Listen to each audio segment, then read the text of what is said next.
ಗದಗ ಜಿಲ್ಲೆ ನರಗುಂದ ತಾಲೂಕಿನ ವಾಸನ ಗ್ರಾಮ ಪಂಚಾಯತ್ ವ್ಯಾಪ್ತಿಯಲ್ಲಿ ಮಹಾತ್ಮ ಗಾಂಧಿ ಉದ್ಯೋಗ ಖಾತ್ರಿ ಯೋಜನೆಯ ಸಮುದಾಯ ಕಾಮಗಾರಿಯಾದ ಬದು ನಿರ್ಮಾಣ ಕಾಮಗಾರಿ ಸ್ಥಳದಲ್ಲಿ ಕಡ್ಡಾಯ ಮತದಾನ ಜಾಗೃತಿ ಕಾರ್ಯಕ್ರಮ ಹಮ್ಮಿಕೊಳ್ಳಲಾಗಿತ್ತು. ವಾಸನ ಗ್ರಾಮ ಪಂಚಾಯತ್ ಅಧಿಕಾರಿಗಳಾದ ಮಲ್ಲಪ್ಪ ವಾಲಿ ಮಾತನಾಡಿ, ಮೇ 7ರಂದು ಲೋಕಸಭಾ ಚುನಾವಣೆಗೆ ಮತದಾನ ಹಿನ್ನೆಲೆ ಕಡ್ಡಾಯವಾಗಿ ಎಲ್ಲ ಕೂಲಿ ಕಾರ್ಮಿಕರು ತಪ್ಪದೆ ಮತದಾನ ಮಾಡಬೇಕು ಅಂತ ಹೇಳಿದ್ರು. ಅಲ್ಲದೆ ಬೇಸಿಗೆ ಇದೆ ಅಂತ ಬೇರೆ ಊರುಗಳಿಗೆ ಗುಳೆ ಹೋಗದೆ ಇದ್ದೂರಲ್ಲೇ ಉದ್ಯೋಗ ಖಾತ್ರಿ ಕೆಲಸ ಆರಂಭ ಮಾಡಲಾಗಿದೆ.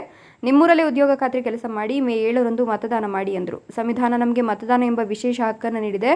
ಹೀಗಾಗಿ ಸಂವಿಧಾನ ನೀಡಿದ ಹಕ್ಕನ್ನು ಮರೆಯದೆ ಕಡ್ಡಾಯವಾಗಿ ಚಲಾಯಿಸೋಣ ಅಂತ ಹೇಳಿದರು. ವಾಸನ ಗ್ರಾಮ ಪಂಚಾಯತ್ ಕಾರ್ಯದರ್ಶಿ ಸಿದ್ದಯ್ಯ ಮಣ್ಣೂರಮಠ 395 ಜನ ಕೂಲಿಕಾರರಿಗೆ ಮತದಾನ ಕುರಿತಾದ ಪ್ರತಿಜ್ಞಾ ವಿಧಿಯನ್ನು ಬೋಧಿಸಿದರು. ಈ ಸಂದರ್ಭದಲ್ಲಿ ನರೇಗಾ ಸಿಬ್ಬಂದಿಗಳು ಹಾಗೂ ವಾಸನ ಗ್ರಾಮ ಪಂಚಾಯತ್ ಸಿಬ್ಬಂದಿಗಳು ಉಪಸ್ಥಿತರಿದ್ದರು. Chandrashekargouda Patil, NKS TV4 Nargund.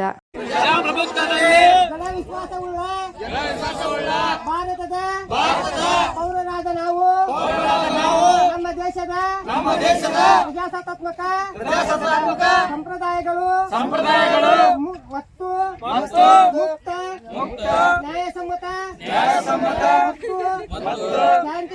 ಶಾಂತಿಯುತ ಚುನಾವಣೆಗಳ ಘನತೆಯನ್ನು ಎತ್ತಿ ಹಿಡಿಯುತ್ತೇವೆಂದು ಮತ್ತು ಪ್ರತಿಯೊಂದು ಚುನಾವಣೆಯಲ್ಲಿ ನಿರ್ಭೀತರಾಗಿ ಮತ್ತು ಧರ್ಮ ಜನಾಂಗ ಜಾತಿ ಮತ ಭಾಷೆ ಅಥವಾ ಯಾವುದೇ ಪ್ರೇರೇಪಣೆಗಳ ದಾಕ್ಷಿಣ್ಯಗಳಿಂದ ಪ್ರಭಾವಿತರಾಗದೆ ಮತ ಚಲಾಯಿಸುತ್ತೇವೆಂದು ಈ ಮೂಲಕ ಪ್ರತಿಜ್ಞೆ ಸ್ವೀಕರಿಸುತ್ತೇವೆ. ಎಲ್ಲರಿಗೂ ಧನ್ಯವಾದಗಳು.